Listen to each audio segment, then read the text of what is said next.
अनुसूचित जाति के राष्ट्रीय अध्यक्ष लाल सिंह आर्य भाजपा के अमृतसर पहुंचने पर शिव कुमार जिला अध्यक्ष एससी मोर्चा ने अपनी टीम सहित हवाई अड्डे पहुंचकर जोरों शोरों से स्वागत कर अभिनंदन किया।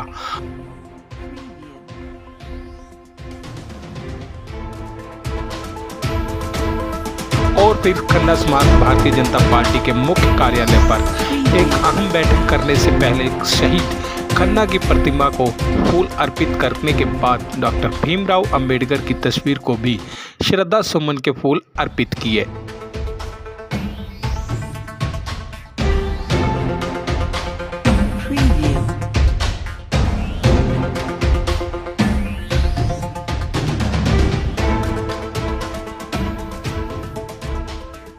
और फिर विशेष बैठक आरंभ हुई।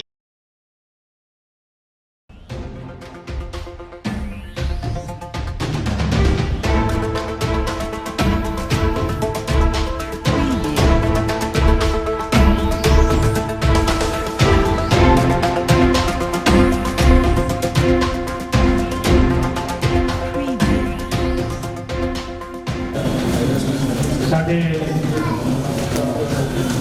अनुसूचित जाति मोर्चा के राष्ट्रीय अध्यक्ष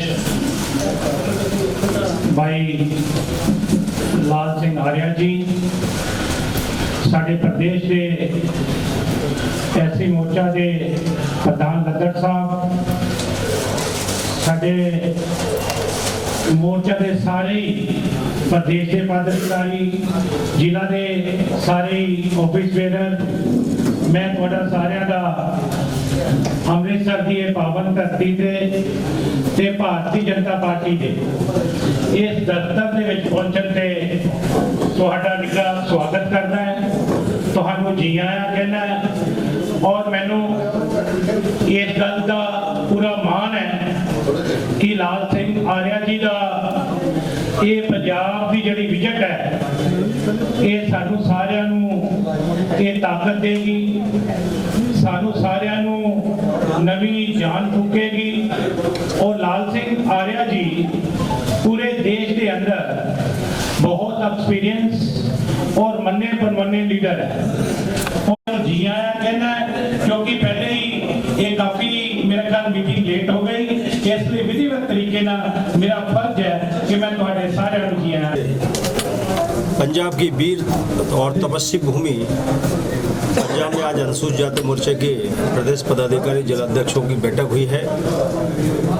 इस मौके पर मैं इतना कहना चाहता हूं कि जब से पंजाब बना है तब से यहाँ कांग्रेस पार्टी हो, अकाली दल हो और अब आप पार्टी है, ये केवल दलितों का शोषण करती है, दलितों को वोट कबाड़ने के लिए उनसे झूठ बोलती है, उनके विकास उत्थान के लिए कोई काम नहीं करती है।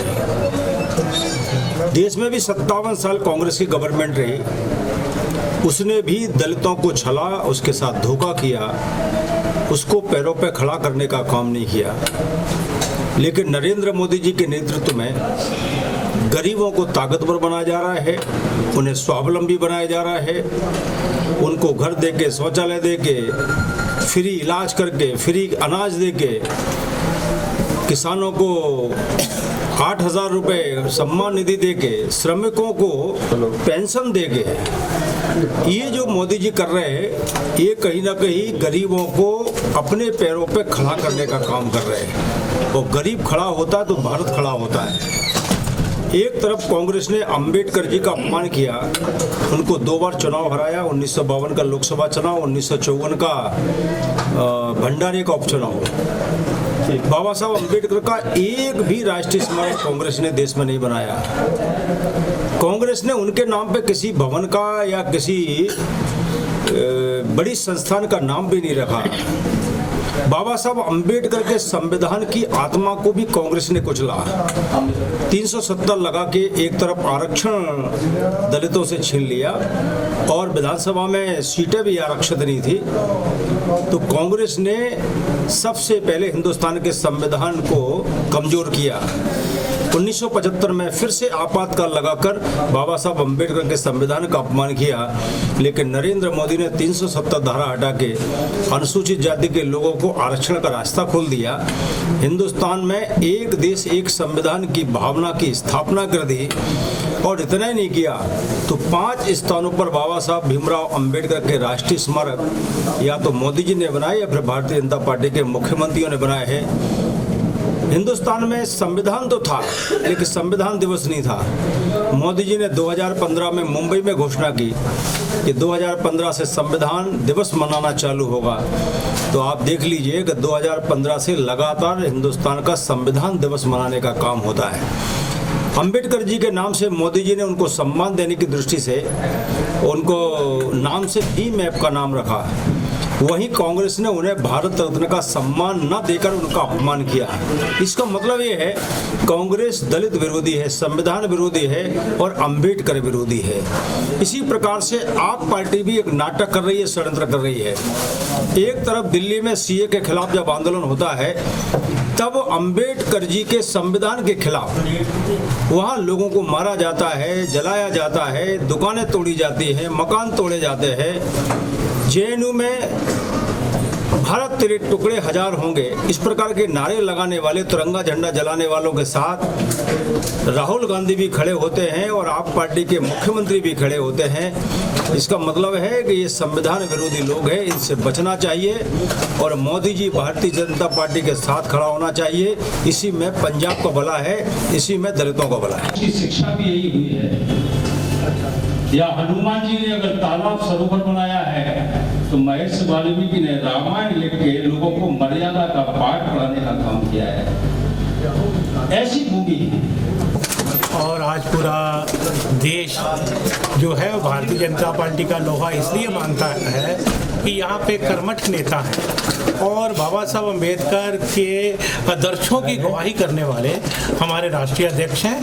आज वो अमृतसर की पावन धरती पे आए हैं, हमने सबने उनका स्वागत किया। मैं ये कहना चाहूँगा इस विशेष अवसर पर कि जो हमारे राष्ट्रीय अध्यक्ष श्री लाल सिंह जी आर्य जी हैं और जो उन्होंने हमें जो एक मार्गदर्शन दिया है एससी मोर्चे के पूरे स्टेट के जो पदाधिकारी हैं सभी को, वो एक तो बहुत ऊर्जा भरपूर था और एक जो एससी लोग हैं पंजाब में वो क्यों भाजपा के साथ जुड़े उनको उसने बहुत खूब अच्छी तरीके से एक्सप्लेन किया है, बढ़िया तरीके से बताया है।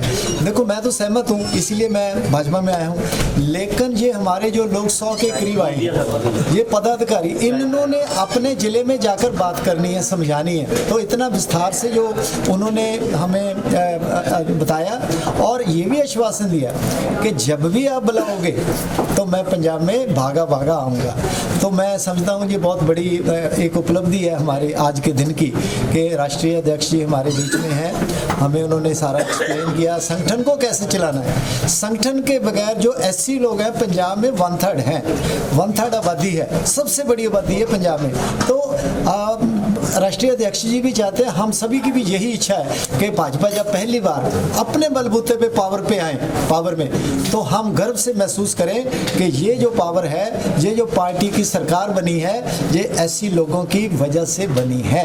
ऐसा हम देश ਦੇ ਵਿੱਚ ਸਭ ਤੋਂ ਵਧੀਆ ਜੇ ਕੋਈ ਐਸੀ ਸਮਾਜ ਦਾ, ਐਸਟੀ ਸਮਾਜ ਦਾ, ਓਬੀਸੀ ਸਮਾਜ ਦਾ ਕੋਈ ਭਲਾ ਕਰ ਸਕਣ ਦੇ ਸਮਰੱਥ ਤਾਂ ਉਹ ਨਰਿੰਦਰ ਭਾਈ ਮੋਦੀ ਹੈ, ਸਾਡੇ ਦੇਸ਼ ਦੇ ਪ੍ਰਧਾਨ ਮੰਤਰੀ।